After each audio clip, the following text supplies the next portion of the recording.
Right, great. Hello, everyone. For those of you who just joined in, do say hi so that we can also recognize you and we can say hello to you as well. Siti Zulaika was actually saying hi. So she says hi, Jeffro. Hi, Joy. Hi. All right, fantastic. Okay, so if you're here with us, do give this a like. We'll be sharing a lot of things on the positive psychology, and I know some questions that you may have. I can actually help you to answer. Put them in the comments if you're already with us, or just say hi to us, and then we'll get going as well. Today, I'm really pumped up because I have a special guest here. She's Joy Leng, and she is a practitioner of positive leadership, right? And she's a coach and she's a founder of the She Network.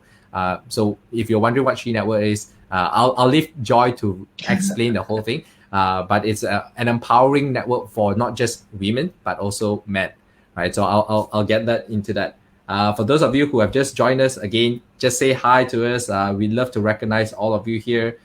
We have Wesley and Desmond saying hi as well. Joy, you want to say hi to them too? Hi, guys. Thanks for joining us. All right. So yes, very excited for this session. Yeah. Right. So Joy, we were just having a little chat earlier, and just want to have the guests know a little bit more about you. Would you mind introducing yourself? Hi, I'm Joy Leng. I'm from Singapore. I'm a positive leadership coach. So what I do is I use strengths development, positive psychology tools to empower leaders and their employees to nurture their personal and business growth so that you can maximize engagement and performance. All right. Very sweet. Very short introduction. Very nice as well. And how have you been doing? I mean, as in, what day has it been since the MCO started? I think it's like day 44, 45 or something like that. I lost count. But I'm how not have sure you why been you're throughout even counting in the first place. I guess people like numbers as well. I do like sometimes counting along. But how have you been, throughout this MCO? What are the things that you've experienced in terms of change, and maybe you can share a little bit on that. Sure.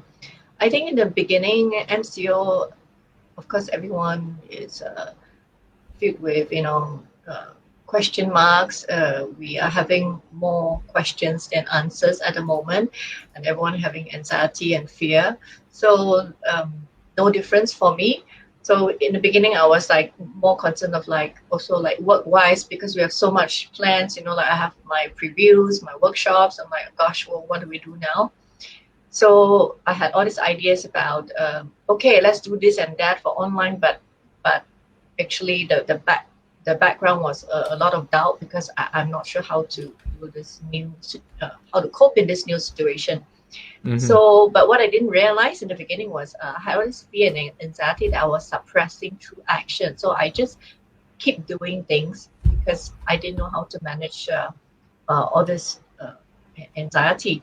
So actually it did in the beginning, it didn't really land well. I think at some point I kind of have a small meltdown. But the good thing that came out of it was that that was when I realized that I had all this fear and anxiety that I was not recognizing. I was not acknowledging. I was not labeling them because I keep suppressing it. I keep saying, no, I can do this, because, your self-image always sometimes the self-image makes you put expectation on yourself and you don't acknowledge reality. You just try to match the expectation you have about yourself. So I really learned it the hard way. So after that meltdown, all that realization about what's going on and able to label my emotion. So it was at a point that it was actually a blessing in disguise. It was a huge moment for me. That was only like the first week of MCO. I already had meltdown already. How's that? So but then it was like so good, and it was really a gift actually, because after that it occurred to me I'm basically quite a strong-willed person. I lived on my own since I was late teen, so I've always been very independent, and I'm a very action-driven person. If I say I'll do something, I'll go all out, as you would have seen. Yeah, there's no in between for me. Either I do or I don't. So it made me think like, oh my gosh, like someone like me, like a strong will also kind of fall apart because of MCO. I dare not imagine what about other people, right? Because not everyone is, like independent and strong-willed. So that got me really concerned. It was a bit of a wake-up call for me. I was like, wow, and I learned positive psychology. I think it's time for me to um, take seriously my social responsibility based on whatever skills and abilities I have. So that was actually how the BeWell series, if you're familiar, I have this BeWell series, there's Super Monday, Resilient Wednesday, and Self-Care Friday. It really all came from that meltdown. Because then it was really imprinted on me, my gosh, like this is serious. Like it really hit me. This is a pandemic. I'm falling apart. I cannot imagine how other people who have no, PP knowledge and all that, or who have no psychotherapeutic tools and techniques readily available, what are they going to do? So that was when I think the meltdown set that conviction in my heart that I need to do this. So that started the whole BeWell series. So since then, I think it's like really what goes around comes around. Because of I need to prepare, I need to research for my Facebook Live podcast and all that. I'm learning as well, right? I also learn I might be PP trained, doesn't mean I know everything and I know it in depth. I don't. So it turned out to be a blessing in disguise. I learn and I get reminded of things that I already know. And then it also influenced me in my own behavior in daily life. Like, for example, I started taking exercise seriously. Before that, I was like, oh, I got time, I do. No time, don't do. I've been exercising every day for 1.5 months now. Yeah, so I am benefiting from my own BeWell series, and that's kind of really nice. And it gave me a sense of purpose as well, and to give the skills to other people, because really this is a time when we need to be as self-reliant as possible. Social connection is very important, especially the physical distancing. I think it's important for people to know physical distancing does not equate to social distancing. It is not the same thing. So I have to stress that. So social connection is important, but I think also tapping on what's already within yourself, find out more about what you have that you're not using. It's really important in a time like this. So, and to learn, self-care technique, because not everyone can afford a therapist or a counselor, and even if you can, maybe one session, but continually, like right now, everyone's very conscious of cost and expenses. So because of all this realization and my own personal experience, that started the BeWell series. And thanks to the BeWell series, I feel as if like me as a person individually, I'm flourishing as well. So it's like, yeah, everybody wins. Yeah, wow, fantastic, and thank you for sharing. I've definitely seen the BeWell series, and really, I'm amazed because there's just so much content that you're putting out, so much values that you're helping others as well. And I know this one thing for sure. Before this, you have not gone like Facebook Live. That was not in your plans like, so fast, right? Makes me so uncomfortable. Yeah. And I'm amazed because it's not just once a week, twice a week. It's like literally so many times a week, 3-4 times, sometimes even every day. I do see there's some contents popping up, and that's amazing. And I love to continue on this. We do have a couple of people saying hello as well. Brian, who says hello. Kevin says hello. Who's Kevin? And for those of you here who have just joined us, please, say hi in the comment section, and we would love to recognize you and appreciate you for being here with us. Again, this is a Saturday evening, and most of us here could just lie back and do that. But then again, I think that's almost everyday life anyways. But since you are here with us and you chose to log in here with us, we want to recognize you. So just do say hi so that we can also say hello back to you and give you a shout out as well. And yeah, so we do have a few people. Julius actually put it in. Number 1, positive mind. Number 2, positive actions. Number 3, positive life. Wow. Oh, beautiful. Yeah. Beautiful. 1, 2, 3. All right. Thank you so much, Julius, for that. One thing as well is I want to actually say this, that you mentioned, Joy, you mentioned that you exercise every single day, like without a miss. I missed one day, but I missed just one day 2 weeks ago, and that one day got me a bit upset. But it just didn't fit. We had no water that day, and I couldn't shower and all that, and I had Facebook Live. So somehow, yeah. So yeah, that one day I was like so upset. So it was quite funny. But other than that, yes, every day, like even yesterday, we started Strengthathon. Strengthathon is by the hour, right? So it's this insane project I did. So we started from 3 p.m., 4 p.m., 5 p.m., 6 p.m., 7 p.m., 8 p.m., 9 p.m. And 9 p.m. I'm like, I died already, right? So I was like, oh my God, I haven't exercised today. I was like, I really can't. Because I know you can. So I went and I did it. After that, like 7 Facebook Live, like so insane. Yeah. So I'm like, no, I must do it. Wow. I mean, okay. So I'm very curious right here, because coming up with one Facebook Live is already a lot of effort. Now coming up with, like you mentioned, 7. Wow, how do you get yourself into doing that? I mean, some of Okay. our audiences would not even dare to do one.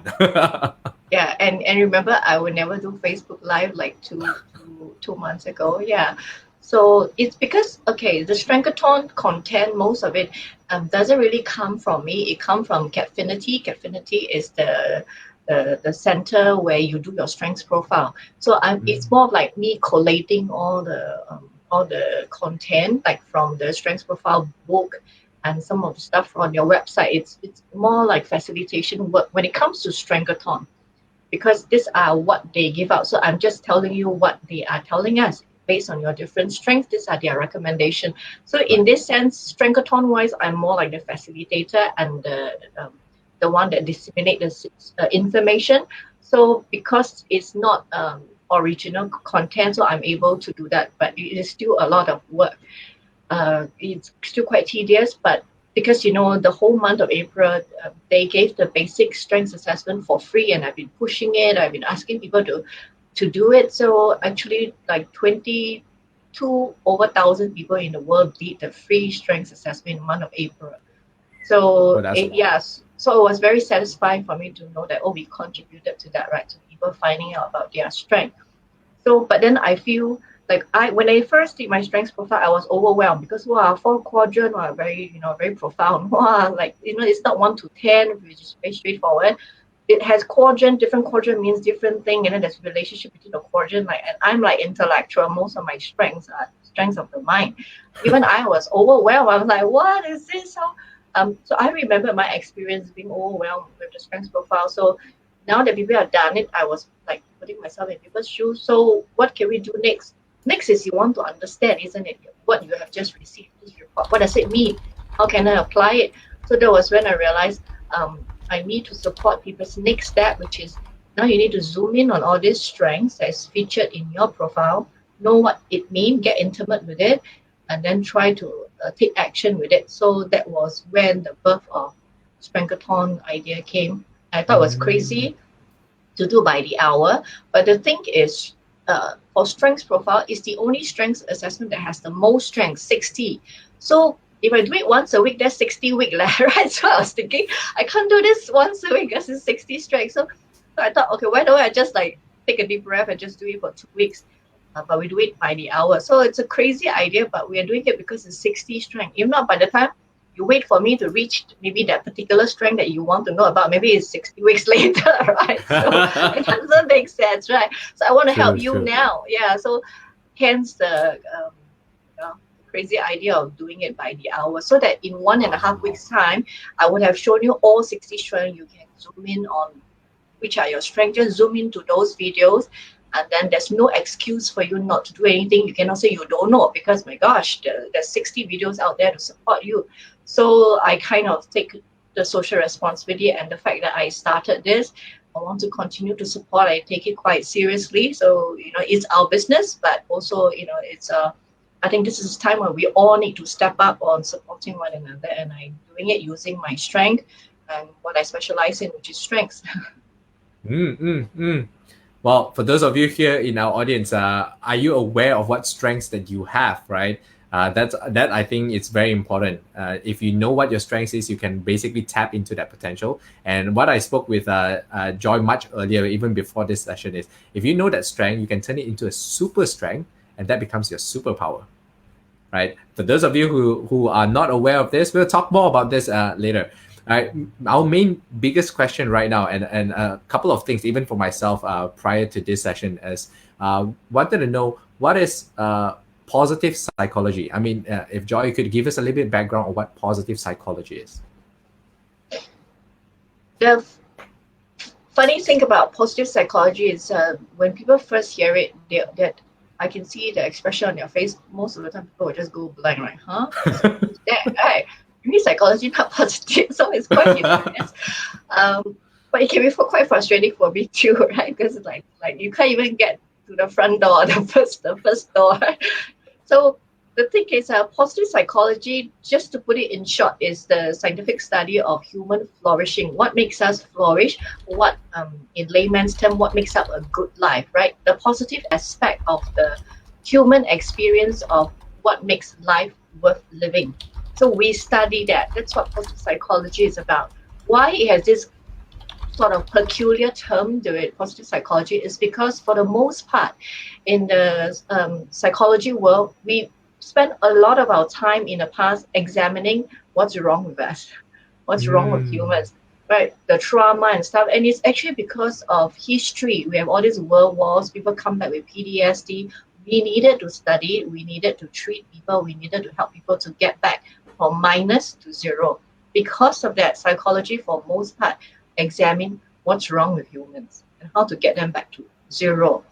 So, but then the father of positive psychology, Dr. Martin Seligmann, he came to a point when he asked himself this question: why are we so fixated with what's wrong with humans? Because he is also a psychotherapist, and he spent many years just listening to people talking to him about his problems. So he had this thought in his head, and he said, but there's also so much great things about humans, right? We do kind things, we do amazing things, we are resilient, and so on and so forth. But how come we don't study these things about humans? How come we don't study what makes people happy? What makes happy people happy, right? What makes successful people successful? What makes resilient people resilient? Why are we not? Why do we have so little data on all these positive traits? So he started this whole thing and gave birth to what he calls positive psychology. So now, wow, I think we have a more balanced view. We have more like both sides of the coin. Positive psychology is, of course, a very new science. It's only like maybe 2 decades old, but it's exciting, and exactly because it's new. Because whatever is new, that means we're being very aggressive about it because we're new, right? We're always trying to prove our worth. So so now we have a more balanced view of human, like well, what's wrong with human, what's great about human too. So that's what positive psychology is about. Just to share why I decided to specialize in positive psychology. So I didn't know it, I didn't even know it exists. Like even a few years ago, I'm like, what is positive psychology? Then I accidentally found out about it when I did my psychotherapy diploma. And there was this compulsory module. So it has 3 modules, which is hypnotherapy, solution focus, and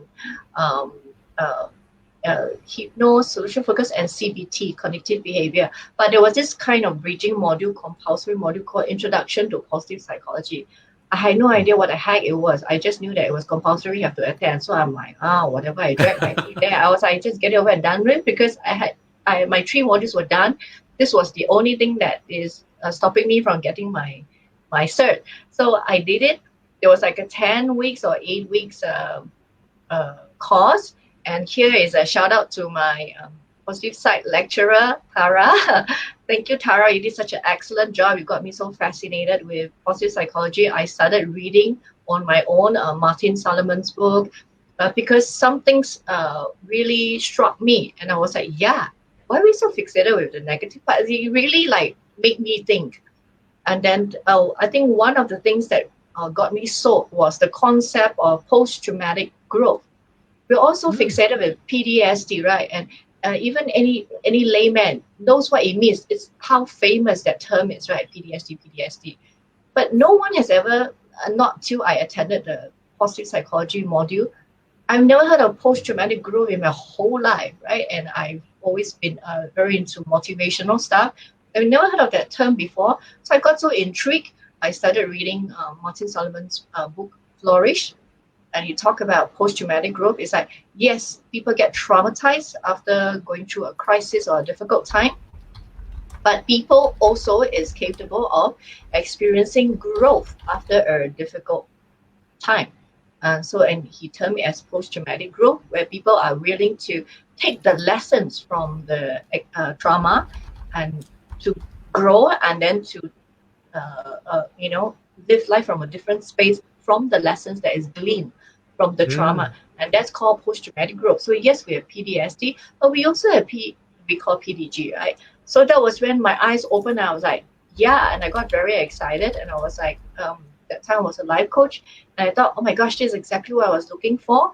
Because before that, what you teach is a little bit like what I call the Guru Sophie. You must do this because Anthony Robbins did this, and because we didn't know anything else better, right? You have to do this because that's what Robert Kiyosaki say. You have to do it, right? So we just do all this guru stuff, but there's no science behind it. What works for Anthony Robbins, great, but doesn't necessarily means that it works for us, because everyone's different at the end of the day. So when I realized, positive psychology was research-based, and the whole point is to create, and it's a research-based and it's practical. There's tools and techniques that you can apply. I was sold. I was like, that's exactly the thing that I've been looking for as a life coach, but I couldn't put a finger to it. So when I accidentally bumped into positive psychology, I was like, that's it. That was the missing piece in my jigsaw puzzle. And after all the reading, because you remember when I first went to attend a module, my attitude was like, just get over and done with. I want my cert, right? And I went from that attitude to pure excitement, right? Like I could feel my life is about to change. After I read all the books by Martin Seligmann, I was sold, right? This makes sense to me. It's research-based, it's practical. What else do you need, right? I was like, that's it. So from that point onward, I told myself, this is it. I'm going to specialize in this. I've never looked back since. Wow. Very profound. I mean, as in, it all started with, I don't think this is going to work out and all that. And that's something that I want to actually throw back to the audience here. Have you had a moment where you didn't think it's going to work out, or you didn't think it was for you completely, and the moment you start dabbling inside, maybe a day or two, a week, and then you found yourself liking it so much that eventually you pursue something in that, maybe an interest, hobby, or maybe it became a passion of yours. If that is something that resonates with you, please type in the comments yes, so that we know you feel the same way as well, right? So that we also can connect together. And meanwhile, waiting for that, just want to give a shout out. Julius was actually writing a couple of things. He said, do not be afraid to be vulnerable in sharing one's self. Being vulnerable is authentic. Being authentic is our strength. Woo! Very profound. Thank you, Julius, for sharing that. Authenticity is actually one of the 60 strengths in Strengths Profile. So he is right on the money. Definitely.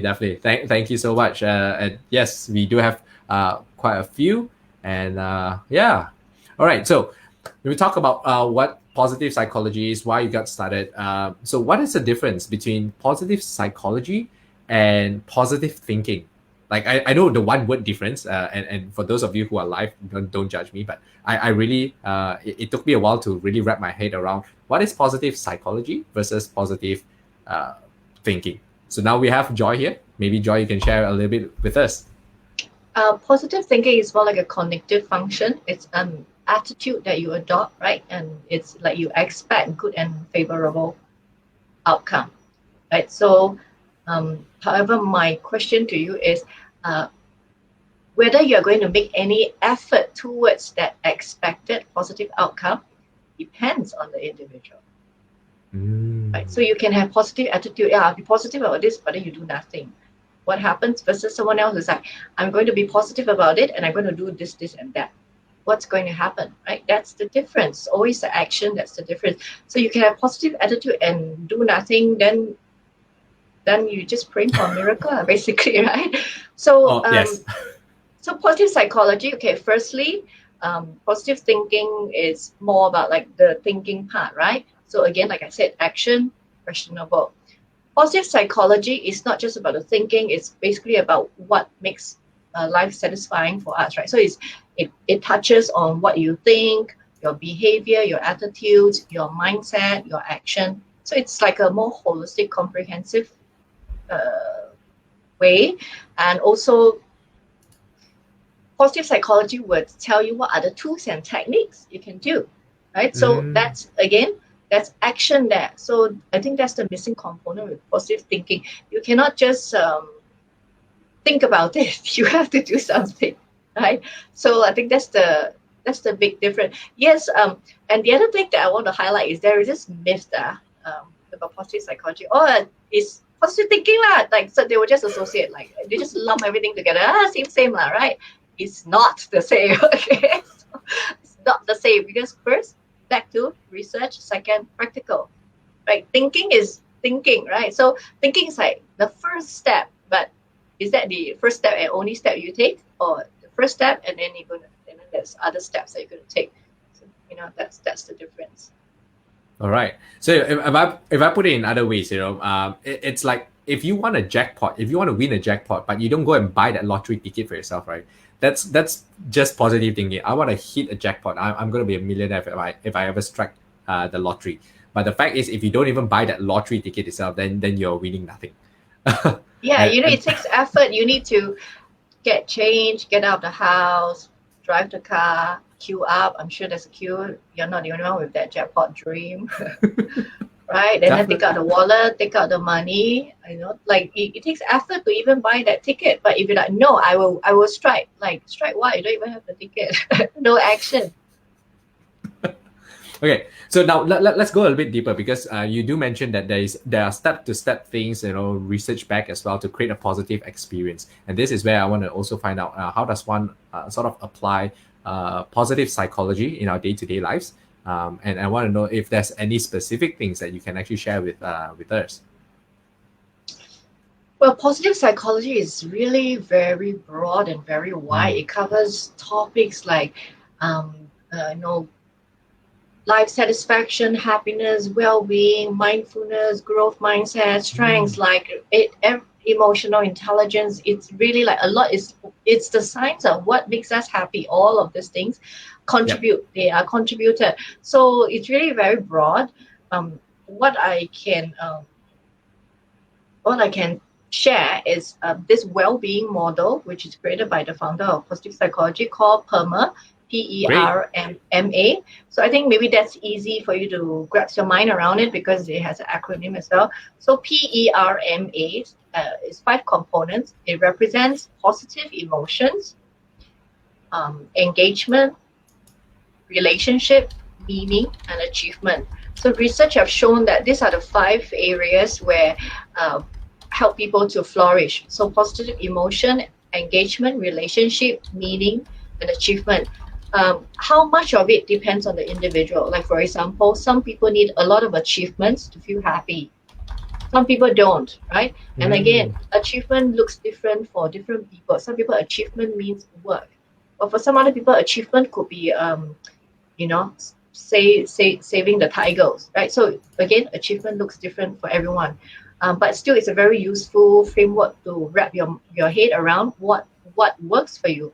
So positive emotion, without saying, obviously, like, positive emotion is important because we all feel good, right? And when we feel good, the body also generates endorphins and so on. So it's like an all-win.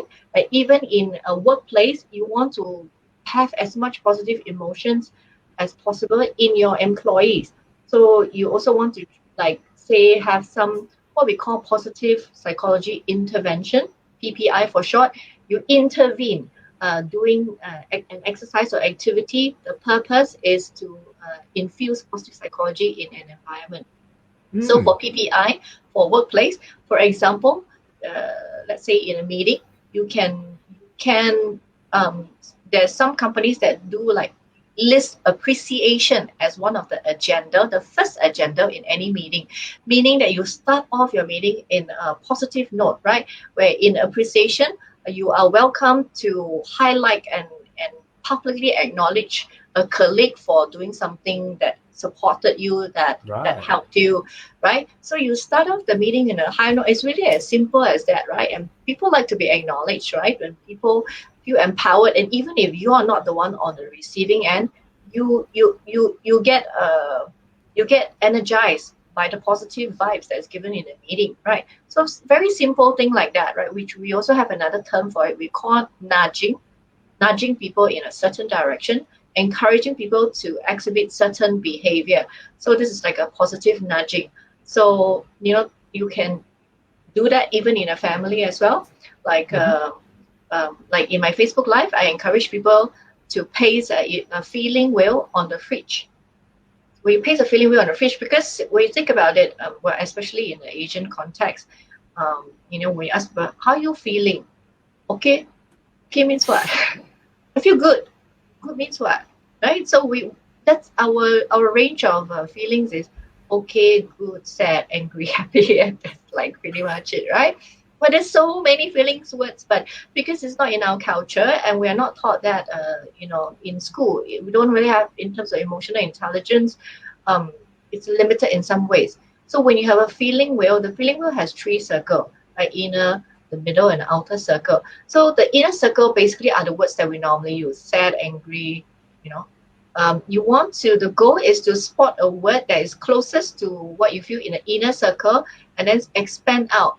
Pick a word from the outermost circle. So that way, slowly you grow your feelings vocabulary, and that is important information for yourself and for other people, right? When you say good versus you say you feel delighted, different information, right? You're like, oh, you feel delighted. Good means what? I don't know.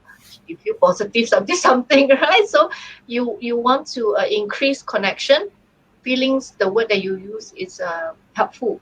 So I encourage people to place a feeling wheel on the fridge where the parents can use that as a daily check-in, especially now with MCO, CB, whatever going on. You want to check in on your family, everybody can just look at the wheel and pick a word. How are you feeling right now? So then that will give the parents a clue in terms of the children's well-being right now. Oh, he's feeling lost, or you have a better idea what's in the inner landscape of your child versus okay, but there's no information for the parent. It's not helpful at all.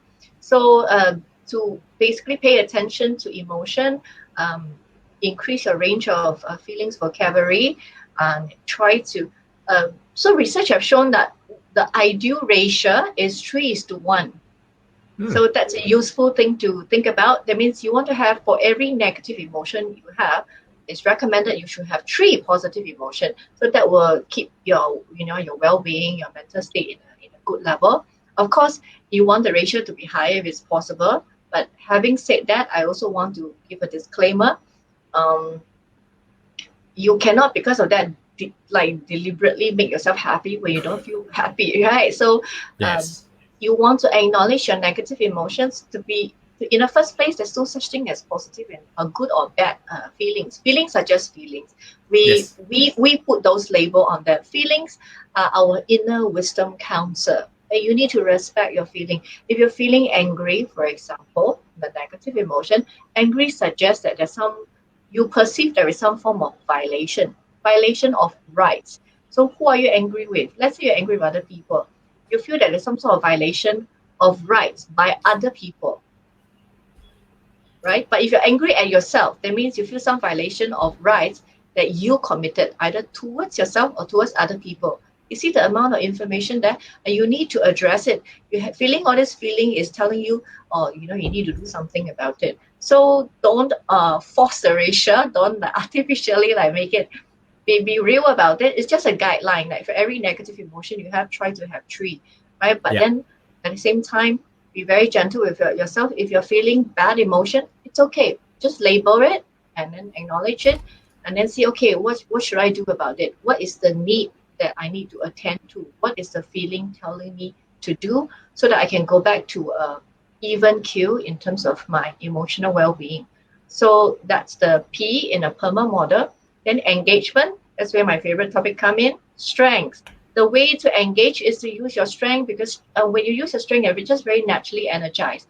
The quality of our strengths is that it doesn't really tire us. We enjoy doing it and we're very good at it. That's why it's our strength. So you want to tap on your strength to engage in not just Yep. in work, but also in your family life. What is your strength? go around using your strength instead of trying to do, oh, because everybody do it like that, so I do it like this. Why? You can do it using your strength. They don't have your superpowers. You have your superpowers, but what are you doing about it? So engagement is engaging people with their strengths. Same for bosses to take note. You want to know what are the strengths of your employees, and then you want to engage them from their strength. Then you will ask them to do something, they will do because they're like, oh, good, then I can do this. I know I'm good at it. Versus, because most of the time, bosses does things the other way around. This is what I need you to do. Do this. But then the person might be like, I don't like doing that. But if you know what's the person's strength and you engage the person's strength and say, hey, I know that you are good at this. This is your strength. So that's why I'm asking you to do this. It's a very different conversation because people like to be acknowledged, firstly. Second, people like to use their strength. You don't have to force them to do it. They enjoy it. It's just part of the quality of using strength. R is relationship. Like research have already shown, this very famous Harvard study it's the longest study ever on like what makes people happy. The number one thing is relationship. So it's very clear, and also evolution has wired us for survival. We survive for so long as a species is because we are excellent collaborator. You cannot collaborate if there is no relationship, if there is no connection. So the fact that we survive so long is because it already suggests that we are very good at collaborating, we're very good at connecting with people. And also because Mother Nature created that in us also, there is such a thing called mirror neurons, meaning that if I see you laugh, I also feel like laughing, you know? And there's funny videos about it where everybody experiment also. Someone just laugh and someone is watching. I have no idea what the person is laughing. And then they started laughing, then the whole room started laughing and nobody has any idea what that one person is laughing about. I saw that video. Yes, very, very powerful. Mirroring is something that is there's a very profound effect on people as well. And for those of you, if you really want to try, go and just do it. Try and laugh in a meeting. Try and laugh at someone else. I mean, don't laugh at them. Laugh with them, and then you see this immediately transmitted over. You plenty don't of things. Do laugh. You can just smile, and 9 out of 10 times the person will automatically smile. We can't help ourselves unless the person is really having a damn bad day lah. Then you smile, the person maybe will growl at you lah. But other than that, 9 out of 10 times if you smile, someone will smile back at you. It's just the way we are. Mother Nature put that in us. So we have this mirror neuron. Take advantage of that. Like even for bosses, and you have seen people say sometimes people are like, what's the weather today in the office? What they're referring to is when the boss walk in, what is the facial expression? That's what they say. It's, today thunderstorm. They're not referring to the weather, they're referring to the boss, right? And then they all start to have like thunderstorm behavior because you want to match your bosses. You may or may not even realize it, right? Because you're going to a meeting with the boss it look like it's in a bad mood. I cannot look too happy. Even though I'm happy, I have to look maybe emotionless, right? Mirror neuron, right? So we always have this natural urge to imitate others. Why? Because we are wired for connection. So you want to take note of that, really place emphasis on relationship. That's something that even I have to remind myself because I know it might be hard to believe that I'm actually an introvert. I'm not an extrovert. So I can't spend like extended period of time with people without me feeling drained. But then I have to balance it now, and I have been balancing ever since I started learning all this from positive psychology and what research has said. You still need to make time for relationship. You cannot be so fixated with the to-do task, the sales figure. At the end of the day, if you want to fulfill all this, it takes humans to accomplish all these goals that you have. So you still need to strive for connection.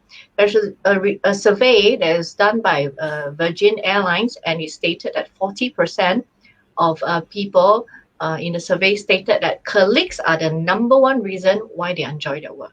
40%. Wow. Well, I can relate to that.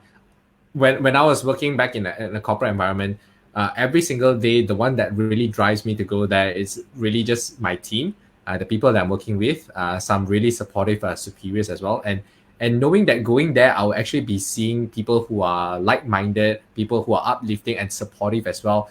just makes me look forward to that. And if on days they are not going to be at office and I don't know who else is going to be there, I tend to not want to go in. I will actually be very reluctant to enter office. Not that I don't show up, but I will just be reluctant to do so. Exactly. So drawing relevance from that to our today's context, at the risk of sounding naggy, so I'm going to say the same thing. Physical distancing does not equate to social distancing. You must stay connected, use technology to stay connected. Yes, there is like Zoom exhaustion and whatever. You just need to, strike a balance, but you have to stay connected. So a relationship is very important for our well-being. So that's R. Okay. Then we have M. M is meaning. Meaning is, what's the meaning you have even for work. I know some of us, okay, I don't care, I just work for the salary and so forth, but actually it's not true.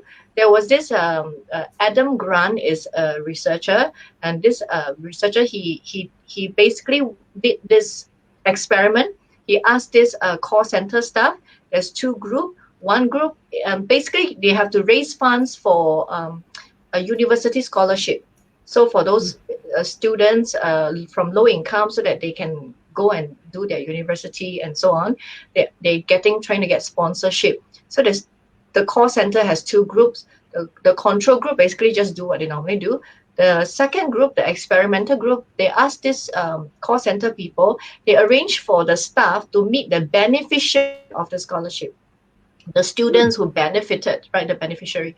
So it was very short one. It's just a 5 minutes chat. So the second group get to meet one beneficiary from the scholarship, and it was just 5 minutes, just enough to see a face, and this is the person's name, ask a few questions, and that's it, right? And then they went back to their work. Guess which team raised more money? The team that did not meet anyone, or the team that met one of the beneficiary? It's the team that met the beneficiary. They raised 3 times more money. Why? They saw the meaning in what they do. I mean, guys at the audience there, are you getting this? Like, sometimes it's not just about the monetary thing. Sometimes it's the way we give meaning to things are very different as well. And I would dare say that every one of us here have a very different meaning to why we do things, and that falls back to your own particular reason, or what are you wrapping around the things that you do. If you can resonate with that, type in the comments, meaning, that whatever we do, how we feel towards it, it's based on the meaning that we have. If we say that things are boring, chances is we're not going to do that, or we do it with a very heavy heart. But if we think that is really really good, it's charitable, it carries me, it enlightens me, or it sparks a fire within, it inspires me, that's something that a lot of people would jump onto it. So what is that one thing for you that carries meaning? And if you do resonate with this particular model, meaning itself, type in the comments, meaning, so that we know that you are still here and you're following us. And we want to share more with you that is relevant, and something that you can also think about what to do moving forward if you're feeling something else other than the better side to get the results that you want. All right. So bear in mind that, as I mentioned earlier, the PERMA model, how much meaning, how much relationship, it is different for everyone. Like for me, I know that meaning plays a huge part in my life, because my number one realized strength is legacy, and number 2 is mission. So it's all meaning involved. So I know that, and that's a very powerful self-awareness that guides my behavior every day.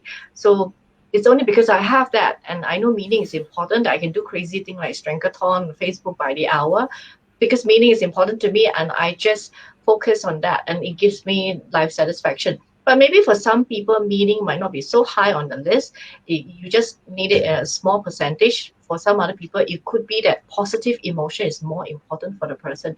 So it's a bit different for everyone. But this have been known to be important components, contributors to well-being. The last one is achievement.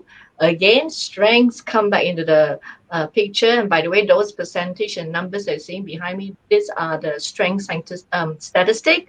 These are the benefits that organizations have because they are strengths-based organization. They focus on using strengths to empower their staff. So achievement again is strengths-based.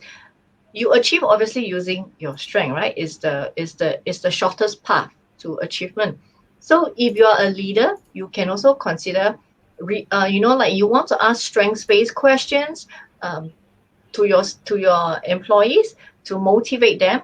So, for example, you can ask them questions about past success story. Like maybe actually you want them to do this thing, right? You might ask, have you done something similar like this? Or if you know for a fact they have, start at that point. Start at the point of their strength. You did that so well. Remember that time? How did you do it? Actually, I'm very curious. Can you share with me? And then the person will talk. Oh, what? How did you think you managed it? Then the person will highlight certain strengths, right? Or strategies, and the person will start to feel good, positive emotion, relationship, rapport building, right? And you bring the strengths into the forefront, and then you say, you know what? I'm thinking of doing this now. It's a bit similar with that one, right? How do you think you can use those strengths that you used that time and you have such a wonderful outcome? How do you think you can tap on those strengths again for this new project or idea that I'm thinking about? I'm thinking that, you were so good that time. I'm thinking of putting you in charge. What do you think? People hire you. Like, oh, okay, I can use what I did then to do it here, right? Rather than you go and then you announce to the person, I'm going to do this and you're in charge. The person will be like, oh, right? Yeah, so you can use people's strength to bring in achievement. So achievement can be individual, can be organization. So the good thing about the PERMA model is so long as you're a human, it applies to you. An organization is made up of people, right? So long as you're a person, it applies to you. So PERMA model is helpful for individual, in a family, or even in organizational context. So it doesn't matter. You can use the PERMA model to trigger your thoughts, how to do certain things, how to take care of well-being. Yeah, and it's so important. Now, before we continue, just want to give a shout out. Zana says hi, and we have Sean GB says hi as well, and of course Hi. we have Julius who's been commenting a lot on the site. So a couple of things I just want to shout out. Julius was saying, feeling. We talked about feelings earlier. Feelings are visitors and they come and go. Brilliant way of Yes. putting it. Right? And to be angry for 1 minute, you lose 60 seconds of happiness. Somehow I've heard of this quote before. It's a very common quote, yeah. So Yes. when Julius' comment remind me of one of my favorite poem by Rumi. Rumi says, guests in the house, all your feelings are just guests coming to your house, right? You want to welcome all your guests and let them stay as long as they need to. When it's time to leave, your guests will leave. But you don't reject the guest. So which is the same analogy as what I said. Don't reject your anger. Don't reject your grief. To me, my own interpretation is emotions are just messengers of love, right? Yep. And they're different messenger. So like when you get a delivery from DHL, right? All the parcel is different, right? Sometimes maybe it's book, sometimes it's cooking pot, whatever, but all the parcel is different. What's inside the box is different, but all the box serve a purpose, right? So you want to accept all the parcels because it serve different purpose in your life. So feelings are those parcels, so you don't reject. I only accept this parcel, I reject that one. They're all deliberately, obviously meant for you. Attention to your name, it's for you. So you have to receive it and use it. So if it's grief, if it's anger, if it's anxiety, what's in it? What's the message? What is it asking me to address in my life for my well-being? So if it's grief, okay, I'm feeling some sense of loss. I'm feeling some fear about the future. Okay, how can I address this? What's within my control that I can do to make myself feel a little bit better? Besides sitting with the feeling, I'm like, okay, label it. I'm feeling anxious and be okay about it. And then at the same time, what can I do about it? What's within my control? No matter how small the sphere is, what's within my area of influence that I can do something about it?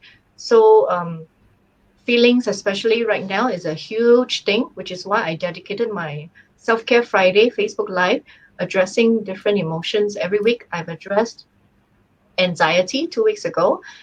Then last week, I decided to bring in self-hypnosis first because I thought that would be useful to manage the grief, the negative emotion. Yesterday, I talked about grief, so anxiety and grief. So I will be touching on other emotion, negative emotion in other Self-Care Friday. So the intention is, there'll be anger, obviously, anger and fear. Yeah, so that people understand what's behind it, and what you can do about it. What are the questions you can ask yourself to address the need behind these emotions? Remember, they're all just messengers of love. We just come in different shapes. Yeah. Yeah, and we're talking about feelings, right? So for those of you here with us, I really appreciate that you're taking a time in the evening to really just tune in here and learning a little bit more. And hope so far it has been insightful. I'm learning a couple of areas. And since we're talking about feelings, it would make me a little bit sad, a little bit disappointed if you're not sharing this out to people. People need to really know about this. People need to understand a little bit more and be educated on what are the things that they can actually do for themselves. In fact, whatever that we mentioned here, because it's so science-based, it really is not rocket science. You can actually just take it and go right now. The things that we've mentioned, right? And for those of you who have missed the earlier part, just go through it again, and you will know that this PERMA model it's so applicable, right? The emotions that we can look and tap into, the strengths that we have, and the relationships that we can build, the meanings and the achievement as well. And what will make us happy, what will make us really excited is that you give us a like, give us a heart, and share this out with as many people as you can, so that others can also tap into this. And the more people do this, and I believe this, if everyone is happy, the world becomes a happier place. So if you like that, share it with someone else, let someone else be happy so that you can be happy and all of us can be happy. Yeah, so if your audience wants to find out more about the PERMA model, I did an podcast episode on the different models, but focusing on PERMA model and some coaching questions that you can ask yourself for the PERMA. You can check out Strengths and Joy podcast. I think it's episode 2. It has those coaching questions. Those questions will be useful for you to have more self-awareness, and then from there you can decide what maybe strategies or what things you want to put in place moving forward to take care of your well-being, because now you realize, I didn't realize this was so important to me, right? Maybe you don't realize that, and then now with this new realization you can do things slightly differently to increase your own positivity. Yep. Very interesting. And we talked about strengths earlier, and I guess some of us here we're like, wow, strengths. Yeah, I know lah. Traditional mindset, I only have strengths or weaknesses. I use this or I try to improve that. But what I realized is that there's a little bit more in depth into that. There's like 4 quadrants of it. Maybe Joy, you want to help us walk through. What are the breakdowns of strengths that we can actually utilize, and some things that we can choose not to use more of it. Okay, so I'm going to try and see if I can adjust this so you can see the quadrant. Oh, there's a chart at the back. Okay, so that's so cool. We can use this. So at least there's a visual cue, might be helpful for you. So you see there's 4 quadrants there. This is the strengths profile. This is one of the main strengths assessment tool that I use. I love it because it's comprehensive. So the 4 quadrants is the realized strength, unrealized strength, learned behavior, and weaknesses. As you have mentioned, most of the time we just talk strengths, weakness, right? Actually, I think this is much better and more powerful because why? For example, there is a difference between realized strength and unrealized strength. There is a difference between realized strength and learned behavior. Weaknesses is, of course, the bomb lah. Everybody know why his weaknesses. We're so sensitive about it. Even when I coach, when it comes to this quadrant, I have to tread carefully when I coach. Right? We all we don't like to think about our weaknesses. It makes us feel small, and it's very normal reaction, and it's completely okay. However, this is the other exciting thing about the strengths profile quadrant. When you have this quadrant, you don't have to think about your weakness and then get depressed. You can get excited about talking about your weaknesses. Why? Because the quadrant allows you to address your weaknesses, learn how to offset your weaknesses from the lens of strength. And how do you do that? By looking at what's your realized strength, what's your unrealized strength, and if necessary, what's your learned behavior to help you to overcome your weaknesses. It's a very different conversation. So just to give a quick explanation, I guess by now your audience very curious already. What's all this quadrant and what it means, right? So realized strength is basically things that you perform well in, you love to do, you have high energy, as I mentioned earlier. And at the moment, you have a lot of opportunity to apply it. That's why it's realized, because you constantly use it. Then the learned behavior is you are good in this areas, this activity, you perform well in it. However, it might not be as energizing as realized strength. These are more like, think of it like your playbox, your toolbox. These are the skills that you have learned throughout your lifetime out of need, necessity, or out of survivor. So you learn to do it well. For example, maybe you don't like cooking, but you're actually a good cook, right? I mean, like no one has suffered because of your cooking. But do you enjoy it? Maybe actually not particularly, right? So then could be that cooking is your learned behavior, not your realized strength. But you see, before this, you have no idea, right? You might think that it's my strength, but there is a distinction between if you don't enjoy it, it's not a strength. Strength energize you, you enjoy it. There is a difference. So that's like your learned behavior. So you want to use it only when necessary because it doesn't energize you. Short term, if you need to use something that's under this quadrant, it's perfectly fine because short term means you're just going to use it for a short period. For a long-term strategy, you don't want to use too much of your learned behavior. It's not sustainable. So things to think about. Weaknesses is weaknesses. Obviously, we don't perform well in, doesn't energize us. The goal is to minimize using anything from this quadrant at all, if possible. So in terms of organization, you can consider reshape your role to maybe use less of this if it's possible, maybe delegate, or maybe have complementary partnership. You partner with someone else who have your weakness as their strength, right? But if you don't even know what is what, who has what, then you can't even have that conversation. Without that conversation, you can't have the outcome you're looking for, right? So that's how powerful this strength report is. Then, of course, unrealized strength, my favorite quadrant, your secret superpower. Yeah, so this is one of the way to kind of tap on what you never have in the past because you didn't even know these superpowers you have. You didn't even know it exists. So how could you have used it? You couldn't. But this is where you get the extra edge that you need right now for well-being and for productivity in a challenging time like this. So these are strengths. So you perform well in, you enjoy it. However, at the moment you have very little opportunity to use it, to tap on it. So now it sounds all very technical, right? So I shall sacrifice. I'll tell you my profile as, for example. So say, for example, 6 months ago in December, I did my strengths profile. My number one unrealized strength was writer. So I got very excited when I found out because I've always loved writing. It's something I did since young. I've always wanted to go back to writing. I just don't have the time. So when I realized that my unrealized strength number one is writer, that really put that conviction in my heart. I put my foot down. I have to do it. I have to stop thinking about it. And because of that, my Facebook Live, there's some scripting and research, right? So there's a lot of writing going on for the Facebook Live, right? There's a lot of post-production and pre-production and all that. So I got to use a lot of it the last few months, and I was very grateful about it. I mean, of course, research and writing is tiring, but it was a good kind of tired. Right? I was so happy to go back to writing again and get my creative juice up again.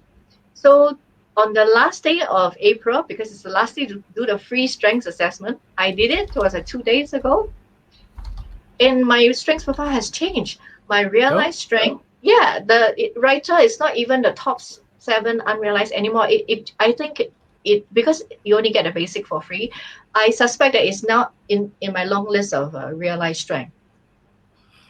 Gone. I couldn't see it. I was so surprised. I was like, gosh. And then guess what became my number one unrealized strength? It became innovation. And I was so shocked. I was like, my gosh, I really realized the number one unrealized strength of writer, which is very exciting because it's where you can compare your strengths profile. It tells you how much work you have done, not done. And so I completely realized this strength. So it was very exciting. Now I have to scratch my head. I'm like, innovation, how to do this? But it's fun because it gets you creative. So actually, that's why the Strengthathon. I mean, it's a bit innovative, right? I do not know of anyone doing this crazy thing that we're doing. So now I realize, okay, for the next few months, I'll pay attention to my top unrealized strength, and the number one is innovation. So you can expect more innovative, putting myself to the test now, more innovative things from me the next few months because I want to tap on this quadrant. This is what everybody should do. So imagine if you don't have this strengths report, you have no idea what are your unrealized strengths, obviously, because that's why it's unrealized. You have no idea what is your realized strength versus learned behavior, and you don't know what signs say is your weaknesses, and therefore you can't address it using the lens of strengths because you don't even know what is your weaknesses in the first place. It's a very different you, right? Versus you with the strengths report. You're living life from a different space, right? And where do you want to live? There's no right or wrong, but your core. And it's a very simple thing. I think it's worth the investment. So for the intro profile, you'll see top 7 realized strength, top 7 unrealized strength, top 4 learned behavior, top 3 weaknesses. That's a lot of information already for someone new to strengths profile. And that costs like a US $20. I think it's a worthwhile investment on yourself. And if you do it with us, we actually give you a free report, 10 steps guide, 10 steps to how to understand your strengths profile. So you can do that, and you're supposed to retake your assessment every 6 to 12 months and see what has changed. As you can see, what it really make a difference for me to see what has changed. And based on, that US $20, now you can know all this thing, and then you know what to do or find out what to do. Then we have Strengthathon. You just zoom in the videos as your strengths, and then find out what the coaching question you can ask yourself using a Strengthathon. It's only back to you remember positive thinking. Are you just thinking about it, or is there action? Right. So this is the strengths profile in a nutshell. I think that it's powerful self-information right now, especially look, we're in a pandemic, right? I think the time to show up as your stronger self has never been more urgent. This is, we're going through a crisis right now. So one of the way to do that is to firstly work on your weaknesses, because it's stressful enough. The last thing you want is your weaknesses making things worse in the current situation, right? And then secondly, find out what are your unrealized strengths, work hard at it. Then I think life will be way more different than before because you didn't have all this self-awareness.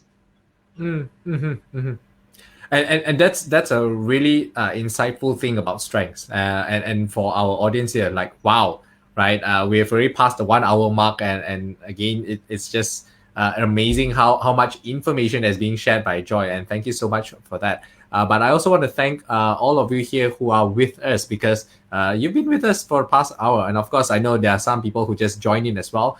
Please say hi, and again, share this out so that more people can get to know what this is and discover the things that can help them, like strengths, like earlier we talked about the PERMA model. What are the areas in the positive psychology that you can really drill down to really help you out, drive yourself to a better state? So that's all amazing and beautiful. But what I want to know is also, from those of you here with us, what are questions that you have, for Joy, in terms of positive psychology, in terms of discovering strengths, in terms of well-being? Is there anything that you would like to know more of?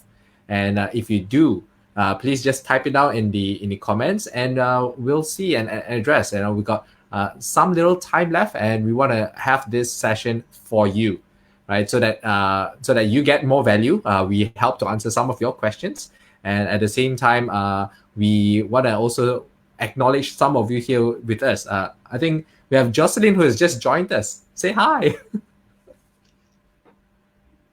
Now. And we have we do have Kevin, who has been summarizing quite a fair bit, and that's amazing. He talked about the lens of strength and the language of strength. Are you seeing your strengths well enough, and are you speaking in the strength, or are you acting in that? That's really, really beautiful. Thank you, Kevin, for doing that for us.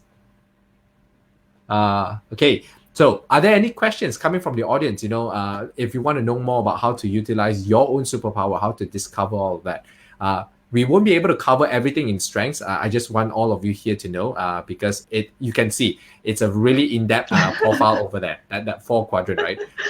If you really want to know and you want help to really discover what are the things that you're super good at, the ones that energize you, what are the things that you're good at but you don't know, what are the things that you should be tapping on and not worked on, then you know who to find Joy, right? You can always connect with her on Facebook, and then she'll really guide you through the other things.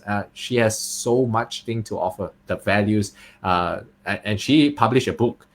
She has podcasts, she has videos taking you step by step of the journey, right, to help you discover the beautiful you, the confident you as well. Julius say, this session is awesome, very energizing and happening. Thank you, Julius. You've been very, very supportive. Thank you. All right. What are some of your strengths, Jeffro? Oh, okay. All right. Yeah, you did the profile. I know. I'm also curious. Tell me. Okay. So for me, what happened is I did it, and my top strength is actually unconditionality. Okay, that's a mouthful. So what it actually means, if I'm going to be reading, because I actually took a snapshot much earlier, is that I have the immense capacity to accept things and be indifferent. So regardless of your status, regardless of your background or anything like that, I accept all of that, and that was actually pretty true. And all this while, I actually thought, my top strength was, things like humor and all that. Turns out it's a little bit lower, and that was good, because now I know, wow, this thing has become so much more natural.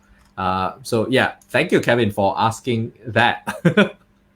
Thank you. So notice your self-perception, the way you perceive yourself shift, right? Because you were saying, oh, I thought I was more like humor. Oh no, it's unconditionality, right? Like I saw for a moment your eye went like, oh, right? So yes. I get it all the time when I retake my strengths profile again. Like the first time I was like, unrealized strength writer, right? And then now yesterday was like, unrealized strength innovation, right? So it's exciting. So the last 2 days, my WhatsApp group been like just bursting with people talking about their strength. It's so excited because I've been asking people to take the free assessment, right? So yeah, you want to get excited about yourself, especially in a time like this, right? Get excited about the areas you should focus on, right, for self-development, because when you grow stronger, everybody grows stronger. It's a together effect, right? And then when you grow stronger, your family, your community, everybody benefit as well. And they'll also be very curious. Oh, there's some change in you. What's going on? Can you share with me? And they can tell people, oh, I've been focusing and working on my strength. And then they get curious. So it's like we need to start with ourselves, right? The change that you want begins with you. And then when people see that, people get curious, they want to do the same. I agree. Well, Kevin has another follow-up question. Good share. What about unrealized strength? Wow, Kevin, you are like trying to dig out everything from me. He wants to know what's your secret superpower. All right. So my unrealized strength over here, there's only one that they stated is actually called compassion. Basically, I want the best for everyone. I offer sympathy and support to as many people as I am. I think for me, I didn't know this was a superpower as well. So this was actually very enlightening to know. So that was a great experience, and the report itself that you would get is actually quite in depth. It's not like a full blown 300 plus pages, but it's more than enough for you to have an insight of what you can leverage on and what you can start building on, and how you can actually turn even the bad ones into a good ones. So yeah, I highly suggest, if you do have the time, which I think some of us here actually do have, to go and explore that and connect with Joy, so that you get help as well as the support that is needed to really go through this journey of discovering your own strength. And yeah, so hopefully we don't have any other question. Kevin said, I am well trained by Joy. Okay. Now again, we've already passed the 1 hour plus mark, and I know this is as a weekend, may not be applicable for some of us here, especially you and I. There's not much of a difference, but also just to ensure that everyone else is okay. If there's no further question, what we'll do is we want to wrap it up. And just before I wrap up, I just want to share with you an ebook that I've actually curated. And, we're talking about positive psychology. We're talking about the emotions as well and the well-being. And if you're curious on how you can actually help someone else feel better, it's not just action. Sometimes it's not what we do for others, but it's what we say to others, how we say it, that really gives the impact. And in my ebook itself, I actually curated 14 powerful phrases that you can actually start from home and at work to help people come up with conversations, give you ideas. Now, the whole idea is to inspire, impact, and influence them in a very positive manner. So it goes hand in hand. If you're looking into positive psychology or even positive thinking, this would really definitely help you on that. So please, Kevin saying what we can. If you want a copy of that ebook, just type more and I will reach out to you and I'll provide you that ebook itself. And if you need help in using that, I'll be more than happy to actually do that with you. So if you do want a copy of that ebook, just type more and I will send it to you. Right? If there are no other further questions, then I guess we can actually wrap up this session. Oh, very quick one. Julius was just saying, threefold happens when a person shares on strengths. Number one, he reinforces his own strengths. Number two, he helps others gain strengths. Number three, the community reinforces their strengths. Wow, profound. Okay, Julius, you're hired. You can be our strengths manager. I think, Julius, you really have to connect with Joy. I think both of you have such a great connection here. Go do that. Go do that. All right. So, anyways, we are already at the end of the segment. Joy, do you have any other words of advices to encourage our audience here?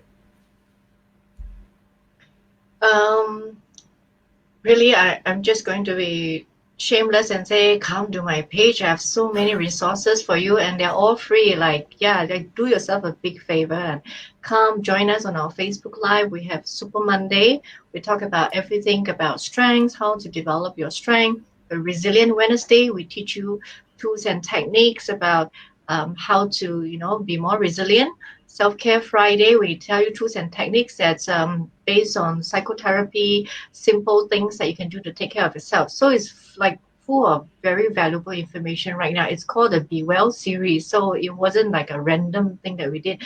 Everything was thought out with, well thought out. And I keep asking myself, what do people need right now? What do people need right now? And that's how we came up with strengths, resilience, and self-care. So, please tap on all these free resources that we have. We have the podcast, Strengths and Joy podcast.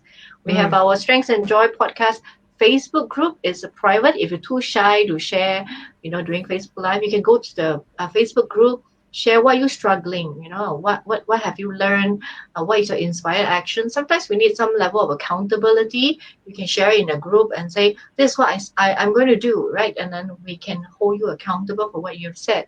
So the Facebook group is meant to be a safe place for you to, take care of yourself and apply action. So many resources. And we have the Strengthathon. Like I share one strength every hour for the whole of next week and until the next Wednesday. So do your strengths profile, invest in yourself in that US $20, then come and use all this free resource.